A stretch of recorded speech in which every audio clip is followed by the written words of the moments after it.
Third Wednesday of Lent. The price of our redemption.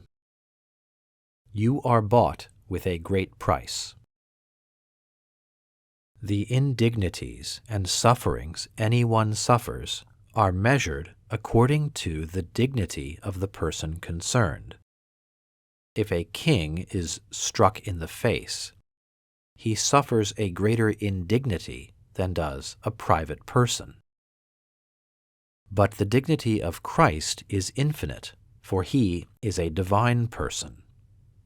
Therefore, any suffering undergone by him, even the least conceivable suffering, is infinite.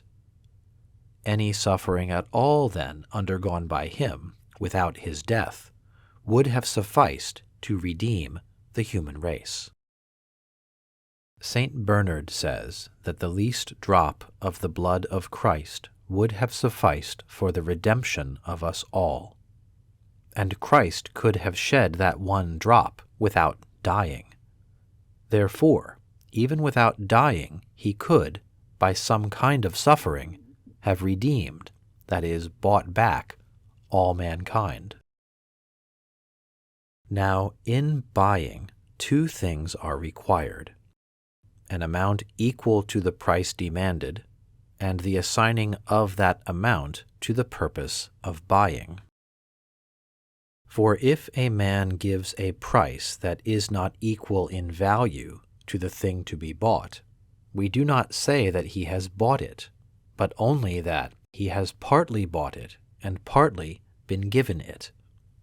For example, if a man buys for 10 shillings a book that is worth 20 shillings, he has partly bought the book, and it has partly been given to him.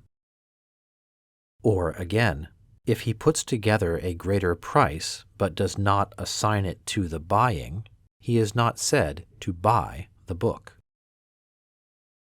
If, therefore, when we speak of the redemption and buying back of the human race, we have in view the amount of the price, we must say that any suffering undergone by Christ, even without his death, would have sufficed because of the infinite worth of his person.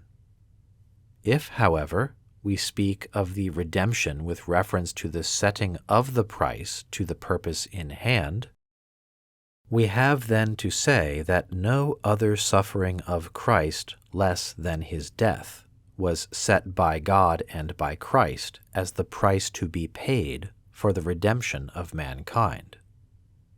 And this was so for 3 reasons. 1. That the price of our redemption should not only be infinite in value, but be of the same kind as what it bought, that is, that it should be with a death that he bought us back from death. 2. That the death of Christ would be not only the price of our redemption, but also an example of courage, so that men would not be afraid to die for the truth.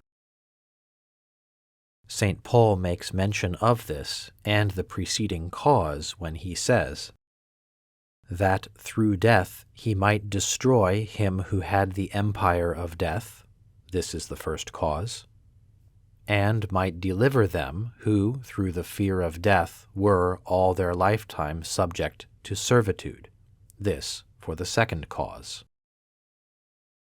3. That the death of Christ might be a sacrament to work our salvation.